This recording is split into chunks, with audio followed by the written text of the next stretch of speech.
Okay, so today we will talk about the pathology of the retinal of the common retinal disorders that we see in everyday practice, and I'll try to make the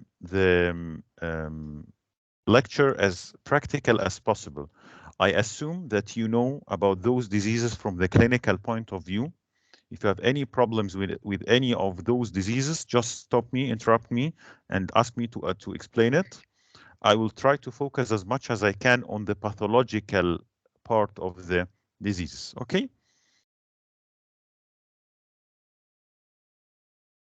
Can you see my screen right now? Can you see the presentation?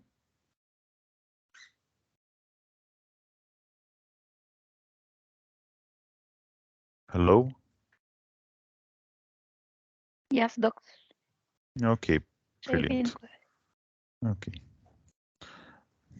So in our lecture today, we'll try to cover the retinal lesion, which don't predispose to rhegmatogenous retinal detachment, and those lesions which predispose to retinal detachment. We will try to cover the retinal breaks and the different types of retinal detachment, the rhegmatogenous, tractional, exudative retinal detachments. We'll try to cover the retinal ischemia, like in cases of retinal artery or retinal vein occlusion, and the age-related macular degeneration.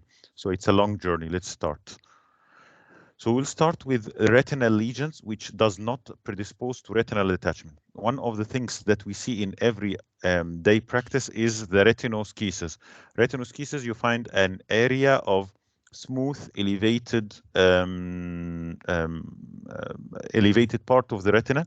Usually it's symmetrical in both eyes, and usually it happens with patients with mild to moderate hypermetropia.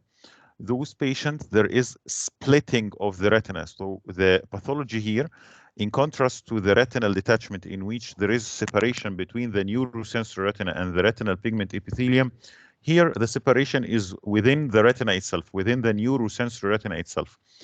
It has better prognosis than the rhegmatogenous retinal detachment, because as you all know, rhegmatogenous retinal detachment tend to extend. So over the time, it gets larger and larger and involves larger area of the retina. While here it's usually localized, but we need to differentiate. Sometimes the differentiation is not easy. Those patients usually, they don't have flashes and floaters like patients with rhegmatogenous retinal detachment, because there is no vitreoretinal traction. Okay.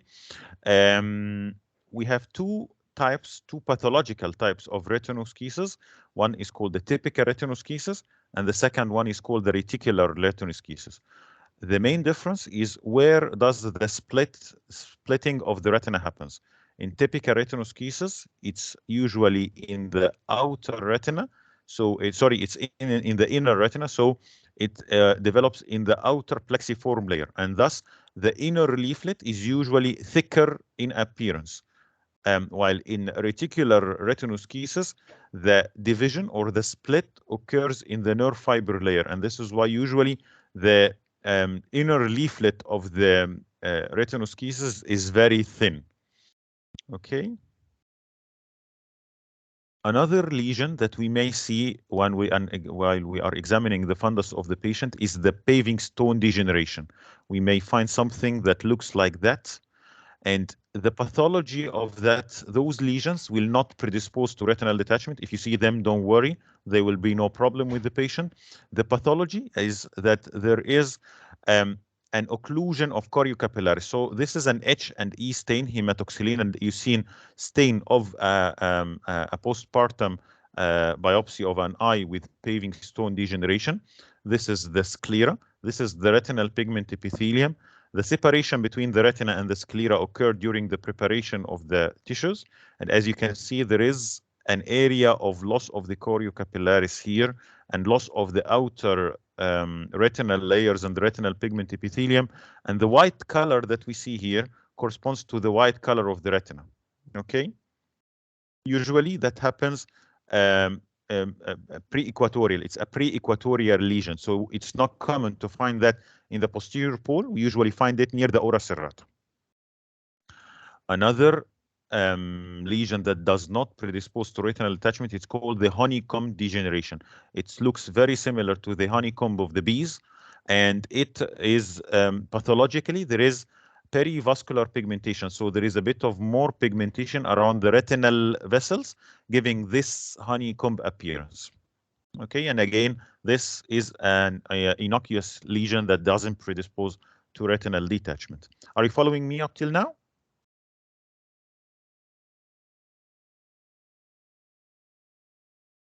Any questions? Okay, okay, that's brilliant. So let's move on.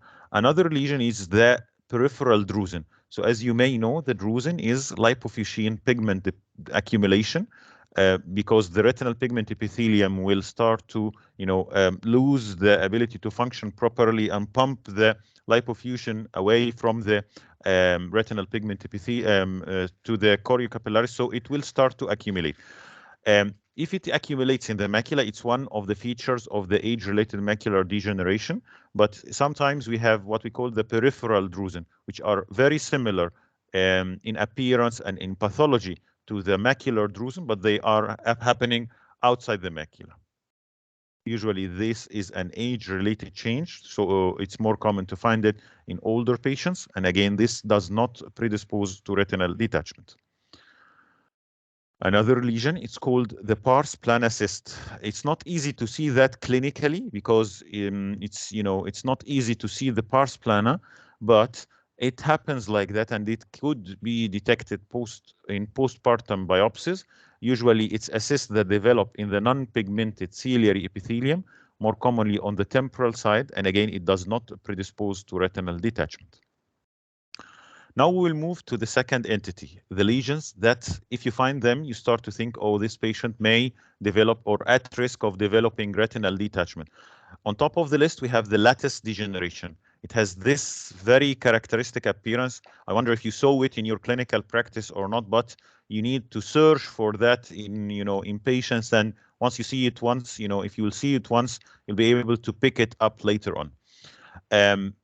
Usually, the lattice degeneration predisposes to retinal detachment by one of two ways. There is either some atrophic holes within the lattice itself, or there is a strong vitreoretinal adhesion that will cause a development of retinal tear when the patient will develop posterior vitreous detachment. So the pathological changes here, I'm not speaking about the clinical appearance, I'm speaking about the pathology. This is our main concern. You'll find that this is the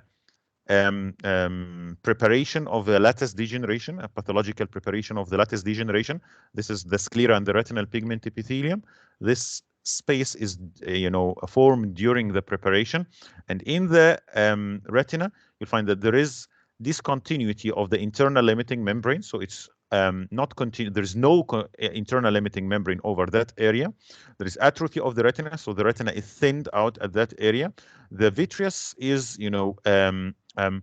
tightly adherent to the edges of the lattice, and there is liquefaction of the vitreous over the lattice itself. So the vitreous is strongly adherent to that part and that part. So if there is a posterior vitreous detachment, the vitreous will detach easily from that area, but it will exert traction on that part, and this will give rise to horseshoe tears.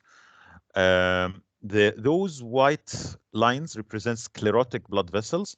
Sometimes you have hyperpigmentation due to retinal pigment epithelial hyperplasia, and sometimes you have what we call a small atrophic holes within the lattice itself. So here again, the break can be either an atrophic hole or a retinal tear, a horseshoe retinal tear at the edge of the lattice due to the strong vitreoretinal adhesion. Another one is called the snail track degeneration. Snail track because it looks like a snail has passed over that area, and this is giving this characteristic appearance. It can predispose to retinal detachment with the presence of atrophic holes. Vitreous adhesion is not common to happen in this lesion, so retinal tears are not common to find with this lesion. Another lesion is called the retinal tuft. So it's whitish lesion. Usually it's in the mid-peripheral or pre-equatorial retina. There may be some glial tissue formation. The main problem that there is a strong adhesion of the vitreous to that area of the retina. So again, if there is a posterior vitreous detachment, the vitreous will detach easily from that retina, but it will remain strongly adherent to that part, and if it will pull on the retina, it can predispose to a horseshoe retinal tears. And again, some holes may develop in that cystic retinal tuft. Are you following me? Okay. So we'll move to another two entities, the white with pressure and the white without pressure. Those are more common to detect using the indirect ophthalmoscope. And while we indent the retina of the sclera of the patient, you can find that the color of the retina will change from the salmon pink to white.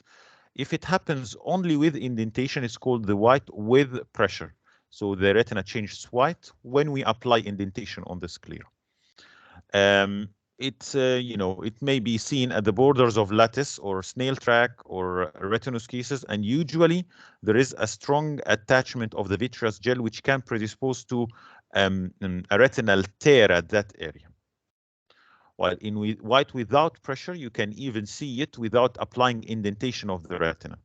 What's more important, or the thing that you need to remember about the white without pressure, that if you have got a patient with a giant retinal tear in the contralateral eye and a white with pressure in that eye, there is a high risk that due to the strong vitreous attachment to the edges of the white with pressure, the risk of developing a giant retinal tear in the second eye is high.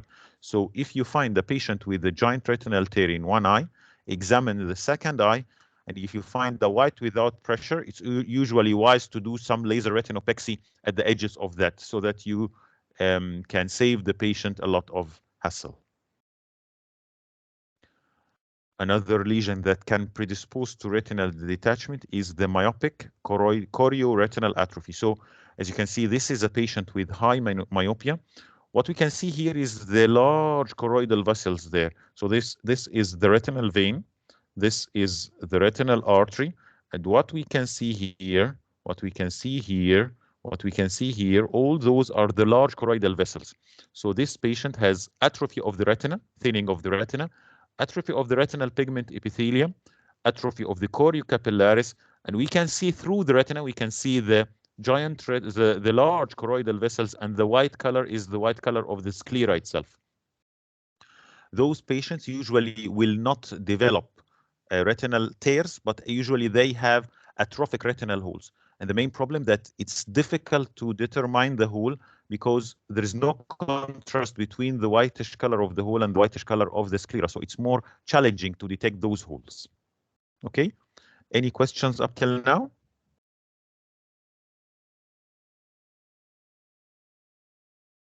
Okay, so let's move on to the third entity in the lecture, the retinal breaks. How many of you has seen a retinal break without detachment, or a retinal break on a detached retina? Have you seen something like that in your practice?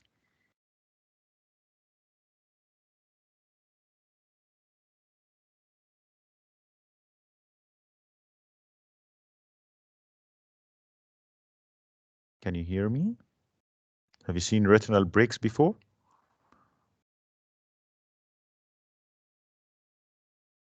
No, doctor. Yes or no?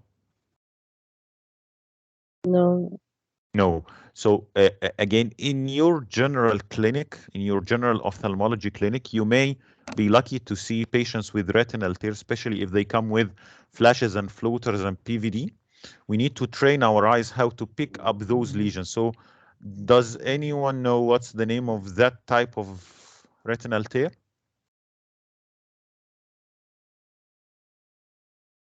Tractional. Sorry? It's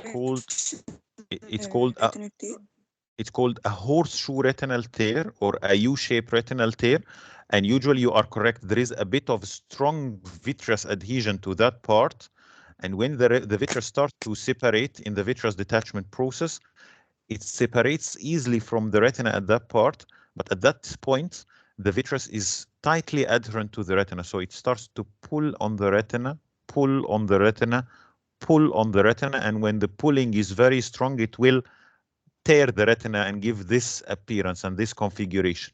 So now you understand why it has this horseshoe retinal tear. Why it's horseshoe? Usually, the horns of the tear are directed towards the ora serrata, and the apex of the tear are directed towards the optic nerve. Here we have another horseshoe tear. Again, the vitreous is tightly adherent to that point.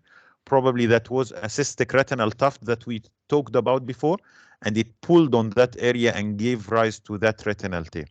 And the retina here, as you can see, is detached. The retina is separated from the retinal pigment epithelium, because when the retina is torn, the fluid will gain access to the subretinal space and will start to dissect the neurosensory retina from the underlying retinal pigment epithelium. Here we have what we call an operculated retinal tear. So here the vitreous has caused a U-shaped tear of the retina, but here the vitreous has pulled on the retina completely and has caused separation of that part of the retina from the nearby retina. So this is called the operculum. Operculum means like a lid or a cover. غطا يعني فاهميني ازاي? So this operculum is floating over the torn retina, and again it indicates that there was a bit of strong adhesion of the vitreous to that part, and it pulled on the retina and caused that tear. Does anyone know what is that type of tear?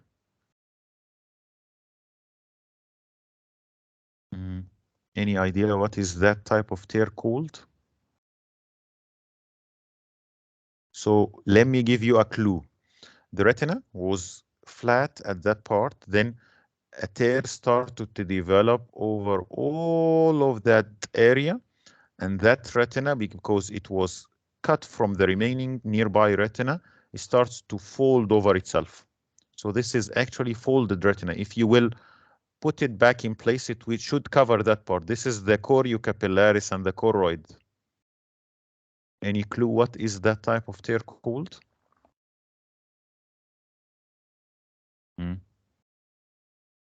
Giant retinal tear. Exactly, that is called a giant retinal tear. And usually it happens because the vitreous is tightly adherent to that part of the retina. So it will, to that part of the retina, and it will pull on that. And in contrast to the dialysis, this is called a retinal dialysis. In retinal dialysis, there is no anterior flap. The retina is disinserted from the ciliary body.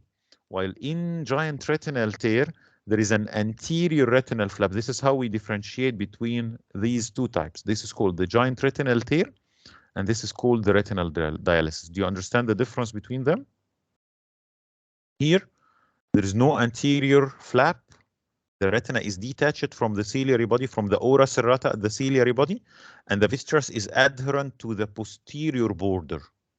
While here, the vitreous is adherent to the anterior border. It's separated easily during the PVD process, but at that part, it was tightly adherent to the retina. So it caused a tear very similar to that one, but with a larger extent. And as you can see here, the vitreous is adherent to the anterior part, the part near the ora serrata, not the central part. So again, the vitreous here is adherent to that part, not to that part. But because it has torn the retina, this part is not supported, and by gravity, it will fold over itself. Okay, does anyone know or can give us a clue what are these tiny breaks called?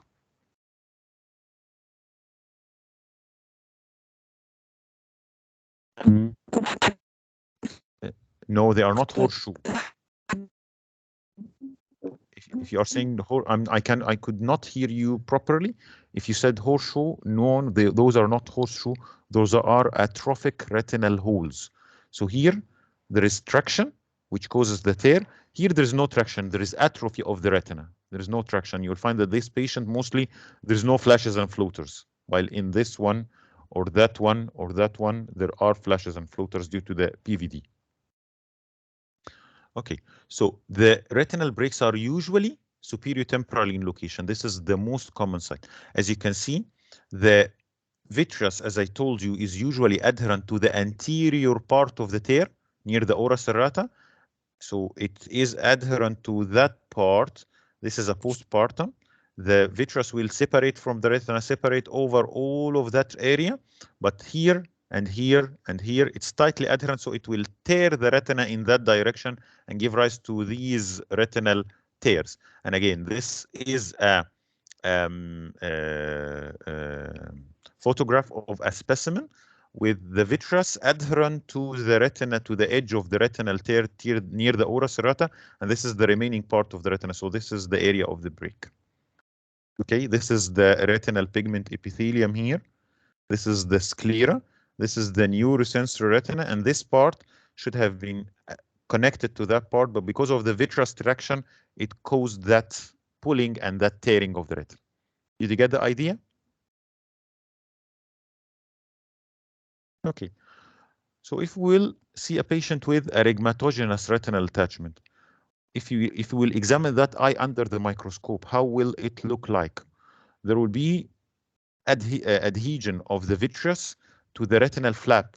This is what we call the tear flap or the retinal flap. The vitreous, you'll find that it's adherent to that part and not that part.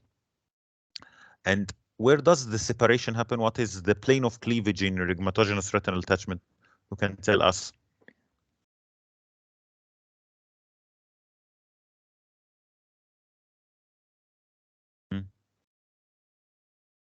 What is the plane of cleavage?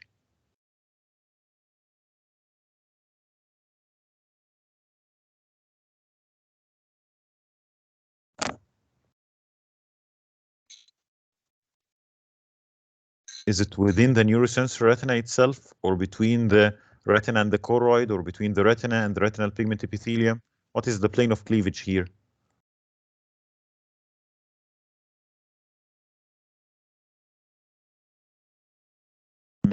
Nervous.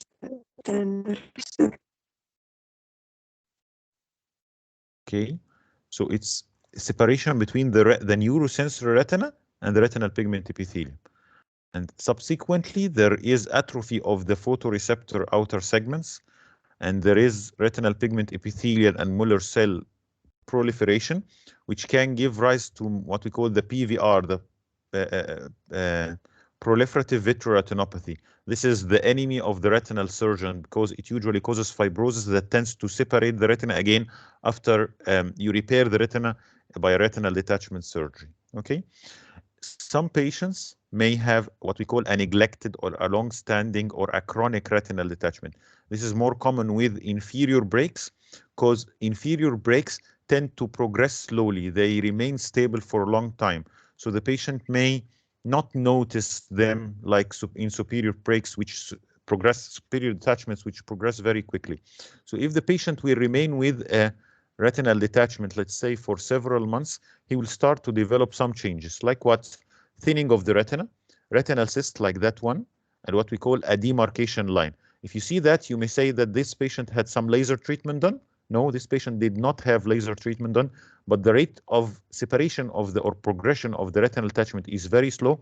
So the retina tries to defend itself. So there is a reaction of the retinal pigment epithelium very similar to the reaction when the eye is treated with laser in order to try to limit the area of the detachment and prevent it from extending to the central eye.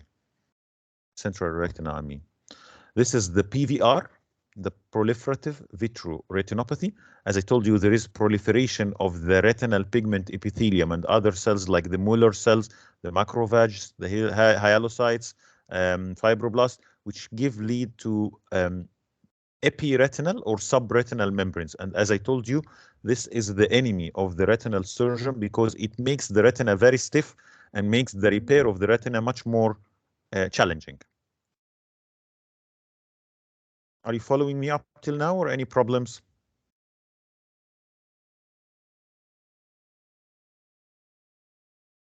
See, doctor.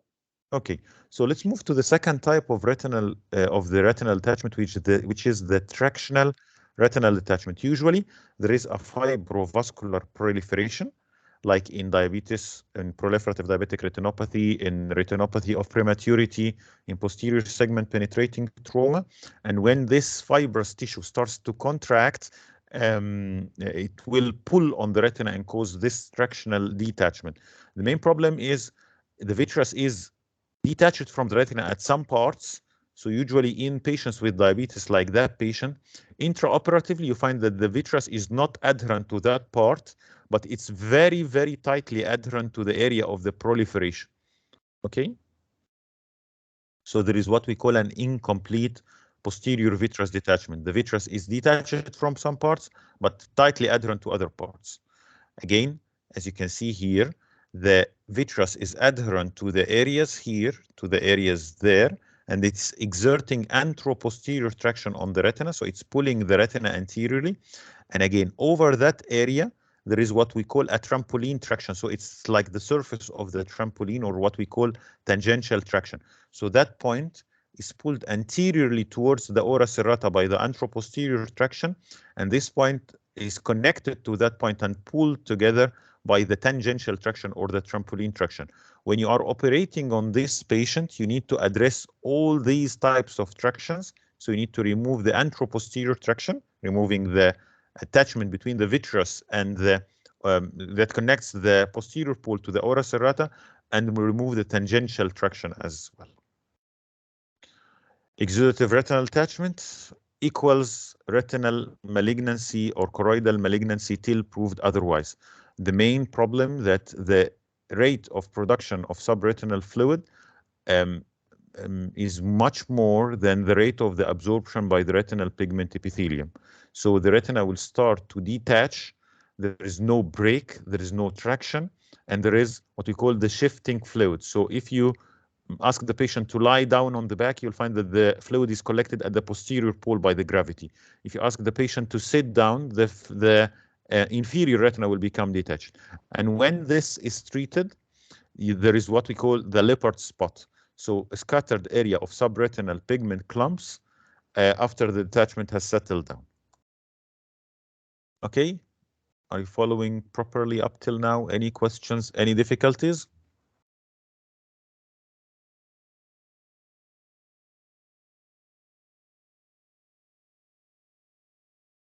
Okay, so let's move to the diabetic retinopathy. Diabetic retinopathy is one of the microangiopathies, which include the neuropathy, nephropathy, and retinopathy, which is characterized by changes over the level of the capillaries and not the major vessels. So there is what we call thickening of the basement membrane of the capillaries, loss of the pericyte, microaneurysm formation, and retinal capillary closure, which leads to ischemia.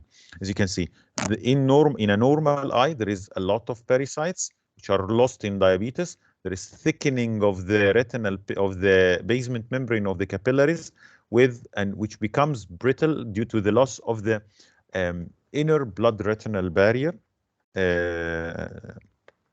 and so with subsequent leakage. So there is a breakdown of the blood retinal barrier, which leads to, as we will see later on, edema and exudation, etc., etc.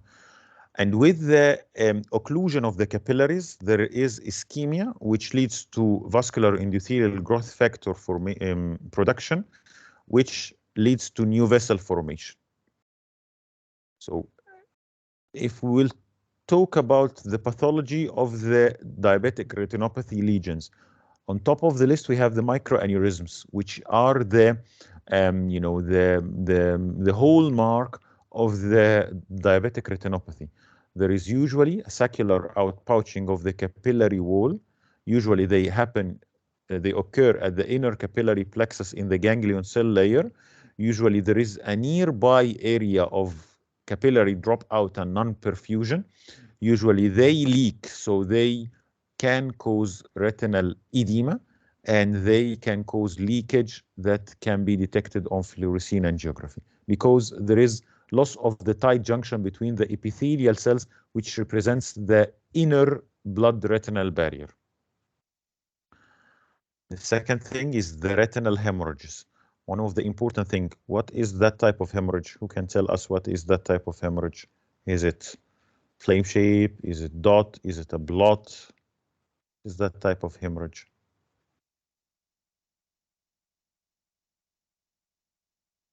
Flame shape. Actually, I will say that this one is a flame shape. Can you see this one? This is a flame shape. Flame shape means, you know, the supporters of the football when they go to the stadium and they have these fireworks and they start to rotate them and turn them around, you know, making circles and circles and circles.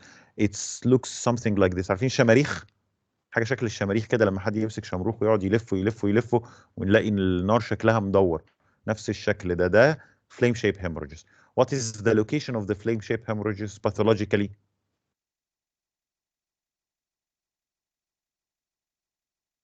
Is it in the inner retina or the outer retina?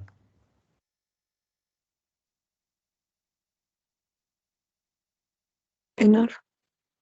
It's in the inner retina, in the ganglion cell layer. So it follows the distribution, sorry, in the nerve fiber layer. So it follows the distribution of the nerve fiber layer. If you remember from the glaucoma, we have the superior temporal arcuate layers, fibers, inferior temporal arcuate fibers. We have the papillomacular bundle, and we have the radial distribution of the fibers. Here you find that the flame shape hemorrhages follow that distribution. Okay. What about this one just above the cursor, or that one just above the cursor? Those are, I'll say that those are blot hemorrhages. So a dot hemorrhage is a smaller one like this one above the cursor, but those larger ones are blot hemorrhages. Usually the dot and the blot hemorrhages, they occur in the in the outer retina. So in the outer plexiform layer and outer nuclear layer. Okay. So this is why they assume this circular or, you know, oblong appearance, and they are not looking like the flame shape hemorrhages, because here they follow the distribution of the nerve fiber layer, but here they are not in the nerve fibers layer. If you have a large one like that, this is called a dark, deep, round hemorrhage, and usually it is similar to the soft exudate or to the cotton wool spot. It represents hemorrhagic infarcts of the retina, and usually it's located in the middle retinal layers, and it indicates ischemia. If you talk about the exudate, usually you have a leaking, the story goes like that. You have a leaking microaneurysm or microaneurysms or leaking capillaries that give rise to retinal edema. And then the lipofusion will, sorry, not the lipofusion, the lipoproteins will start to be deposited in the retina, and the vagocytes and the macrophage will, you know, come and engulf these lipoproteins. So in histopathology, you'll find that to have what we call the lipid-laden or the lipid-filled macrophages. As you can see, this is a histological section. These are areas of hemorrhage. Okay, this is an area of edema, and you have the lipid-laden macrophages, which have this characteristic clear cytoplasm, because the lipid of the cholesterol dissolves during the preparation of the slide. Okay, فاهميني ولا تهتوا مني؟ تمام دكتور. Okay, so if we will talk, sometimes you have the leaking microaneurysm occurring in the retina itself. So it can give rise to what we call the leakage or the diabetic macular edema. As you can see in the OCT, it appears like cystic spaces like that. In histological section, again, it appears like cystic spaces like that, clear cystic spaces like that. That involves usually the inner plexiform layer and the nerve fiber layer. So it occurs more towards the inner retina rather than the outer retina. And sometimes you have a leaking microaneurysm, area of retinal thickening with probable cystoid spaces, and then hard exudate, what we call circinate hard exudate or ring-shaped hard exudate around the area of thickening. Again, here you have a leakage of fluorescein corresponding to that area of leakage, and you have lipid-laden macrophages within the retinal tissue, which has engulfed this lipoprotein and giving rise to this yellowish appearance of the hard exudate. Okay, sometimes you have an ischemic maculopathy. As we said, there is progressive capillary dropout, and if it affects the macula, it gives rise to this irregularity of the foveal avascular zone, which is diagnosed better with the fluorescein angiography. What about the cotton wool spots? Clinically, they appear whitish, grayish whitish, larger than the hard exudate, have less defined border than the hard exudate. As you can see here, the hard exudates were yellowish and smaller in size and having very well demarcated borders, not unlike the soft exudates. And pathologically, they represent what we call cystoid bodies due to stasis of the exoplasmic flow. So if you remember, there is what we call the exoplasmic flow, which goes along the axon of the neurons. Here we have the nerve fiber layer, which represents the axons of the ganglion cell layers. If there is slowing of the exoplasmic flow over the nerve fiber layers, with formation of those cytoid bodies, they develop as cotton wool spots. Okay. The ERMA, as the condition gets worse, we go to the severe non-proliferative diabetic retinopathy. One of the features of that is the ERMA, as you can see here. So it's an intraretinal vessel abnormality. So it has not penetrated the internal limiting membrane. If it penetrates the internal limiting membrane, it's called new vessel. But if it's not penetrating the internal limiting membrane, it's still an ERMA, and it characteristically does not leak on fluorescein angiography, unlike the new vessels. So the new vessels has penetration of the internal limiting membrane, and they leak on fluorescein angiography. Okay. The ischemia is usually characterized by what we call the new vessel formation. Usually it can happen over the disc or new vessel elsewhere or in new vessel of the iris. And usually it is due to the retinal ischemia, which subsequently leads to increased production of vascular endothelial growth factor.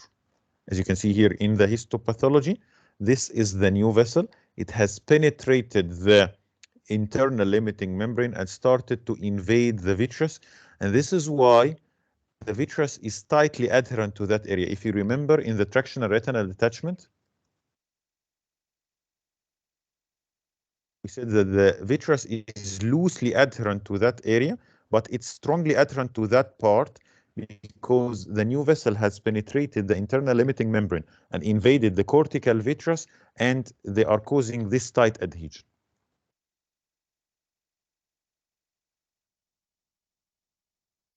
Okay. The complications will include vitreous hemorrhage, or what we call, or subhyaloid hemorrhage, or tractional retinal detachment, or obusus iridis if the condition is untreated. Now let's move to the venous occlusive diseases: branch retinal vein occlusion, central retinal vein occlusion, etc. Usually there are phases for that. So there is an atherosclerosis due to chronic hypertension, which leads to the arteriole is pressing on the venule, which leads to turbulence of the blood flow and thrombus formation. This leads to retinal vein occlusion. So the artery is causing changes of the vein at the arteriovenous area, at the arteriovenous crossing point. This will lead to stasis of the flow and alteration of the endothelium, which leads to thrombus formation. The thrombus in the vein will increase elevation of the venous capillary pressure, and if that occlusion is very severe, it can even cause a slowing of the arterial flow due to the elevation of the pressure, and can lead to ischemic retinal vein occlusion. So the histopathology, this is a postpartum specimen, and this is the appearance of the histopathology after the preparation. In acute ischemic retinal vein occlusion, the hallmark is the edema. There is a lot of edema because of the elevated venous pressure. There is focal necrosis, there is some hemorrhages. In long-standing retinal vein occlusion, the edema will start to subside due to the development of the collateral vessels. Sometimes you have what we call the gliosis, so the retina will become, loss of the normal architecture of the retina, and the new vessel formation, most commonly in central retinal vein occlusion, the neovascularization of the iris is most common. In branch retinal vein occlusion, new vessels elsewhere are more common. In the end-stage retinal vein occlusion, there is what we call hemosiderosis, hemorrhage, and disorganization of the retinal architecture. So as you can see here, We cannot see the normal layers of the retina the ordinary way we are used to that. There is retinal pigment epithelial hyperplasia, there is hemorrhage, there are changes that indicate that this is an end-stage retinal vein occlusion. Retinal arterial occlusion can be mostly embolic. The embolus can be cholesterol, fibrin, or calcium.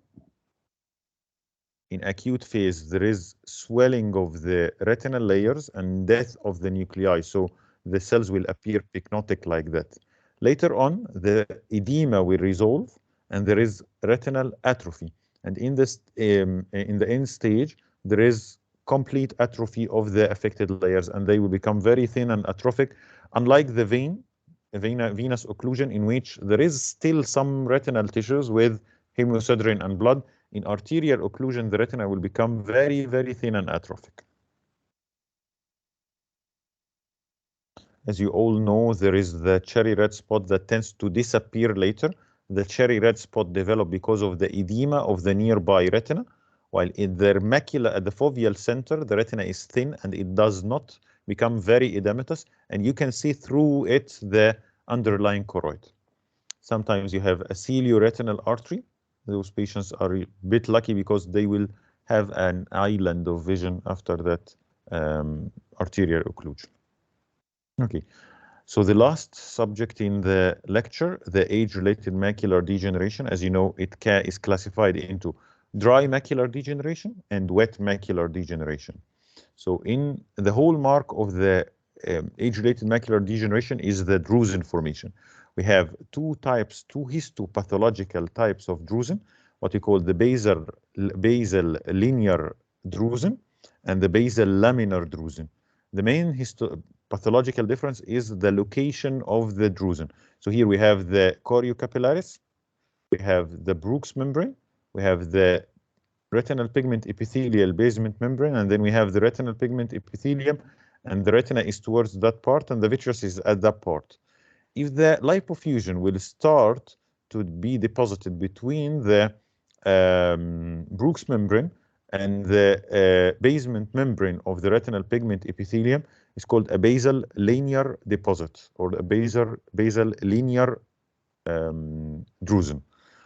While if it starts to accumulate between the basement membrane of the retinal pigment epithelium and the cell wall of the retinal pigment epithelium, it's called the basal laminar drusen. Okay. As you can see here in that preparation, this is the retina. This is the Brooks membrane. This is the retinal pigment epithelium, and those are the photoreceptors and the nuclear layers, etc., etc. And you have eosinophilic material deposition between the retinal pigment epithelium and the Brooks membrane. This is the choriocapillaris, by the way, and this corresponds to the drusen. Okay, so they are usually deposited beneath the retinal pigment epithelium, between the retinal pigment epithelium and the choriocapillaris. Okay, they can be either small drusen, and they are small in size, or large soft drusen like these ones. And in OCT, they tend to appear. So this is the choriocapillaris, this is the retinal pigment epithelium, and the lipofuscin is deposited in between the retinal pigment epithelium and the Brooks membrane here. It's called drusenoid pigment epithelial detachment. Okay. In geographic atrophy, usually there is, it's very similar to the paving stone, if you remember in the beginning of the lecture. There is atrophy of the photoreceptors, retinal pigment epithelium, and choriocapillaris. Clinically, it appears as an area of whitening and, you know, loss of the normal architecture of the retina and the retinal pigment epithelium and the choriocapillaris. In the OCT, it appears that there is thinning of the retina, atrophy of the photoreceptor, and the retinal pigment epithelial line corresponds to that part and ends at that part. These corresponds to the edges of the geographic atrophy. And as you can see, the light can pass more easily to that part. This is why the choriocapillaris and the underlying choroid is more illuminated here.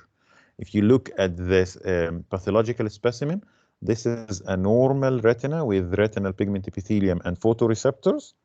This is an area of geographic atrophy with loss of the retinal pigment epithelium and the photoreceptors. In the wet age-related macular degeneration, one of the types is the pigment epithelial detachment. It can be, those can be differentiated using the OCT. So in the OCT, you can have what we call a serous pigment epithelial detachment, which appears optically empty like that one. You can have a hemorrhagic pigment epithelial detachment. It's not optically empty. There is some tissue there, but the center has liquefaction of the blood, so it appears optically empty. You have what we call the drusenoid pigment epithelial detachment, like we discussed before. It's homogeneous, but it's not optically empty. There is some homogeneous lipofuscin pigment deposition at that part. Or we have what we call the fibrovascular pigment epithelial detachment, which is a subtype of the CMV. There is heterogeneity of the tissues underneath the retinal pigment epithelium. So there, a bit of that is blood, a bit of that is tissue, a bit of that is, you know, fluid. So it has this what we call fibrovascular fibrovascular pigment epithelial detachment. Choroidal neovascularization can happen in several conditions, like myopia, like age-related macular degeneration, etc., etc. And what's important to know that we have three histological types of choroidal neovascular membrane. We have the type 1, or what we call the occult choroidal neovascular membrane, in which this occult one, the fibrovascular membrane is growing underneath the retinal pigment epithelium. So it's causing a fibrovascular pigment epithelial detachment. This is the retinal pigment epithelium. There is some separation of the retinal pigment epithelium, what we call a pigment epithelial detachment. The tissues underneath the retinal pigment epithelium have heterogeneous reflectivity, so they are not appearing homogeneous. So it's called a fibrovascular pigment epithelial detachment. This type of choroidal neovascular membrane is less defined on the fluorescein angiography because the overlying retinal pigment epithelium is covering it, and it appears like what we call late leakage of undetermined source. And usually the vision is better than the second type, which is the classic CMV. In the classic CMV, the membrane has penetrated through the Brooks membrane, and it's growing underneath the neurosensory retina over the retinal pigment epithelium. So it has penetrated through the Brooks membrane, the retinal pigment epithelium, and it's growing underneath the retina here. Usually the vision is worse. Usually they tend to have more of intraretinal fluid rather than subretinal fluid, and they appear better, they appear brighter on the fluorescein angiography.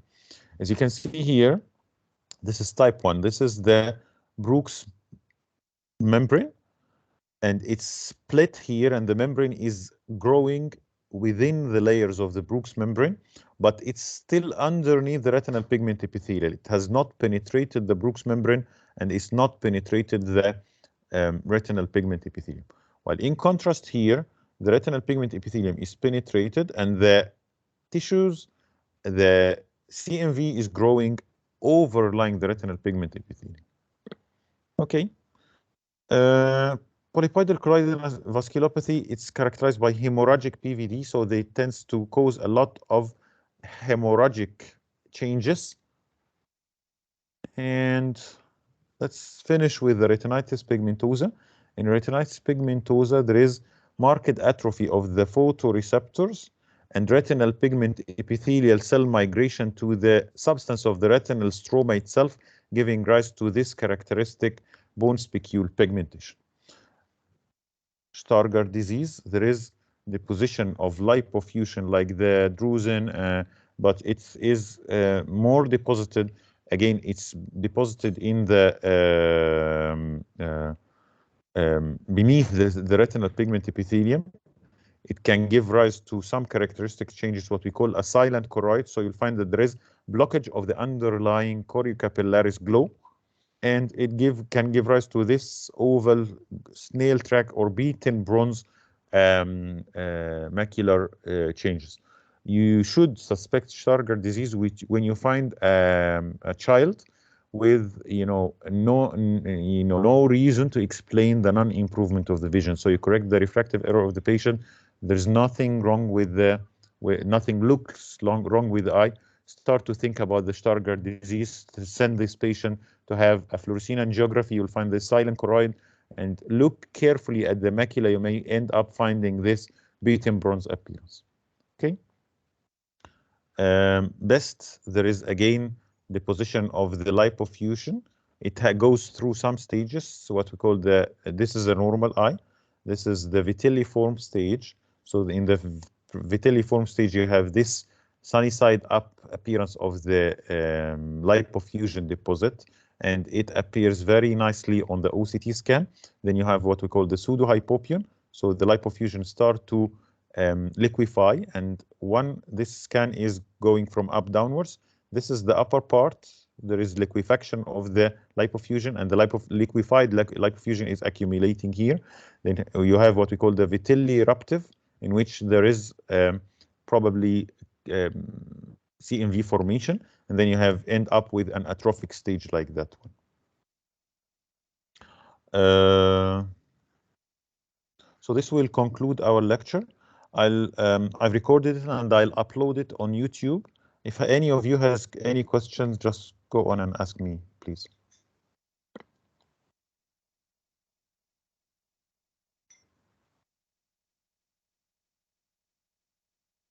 Any questions?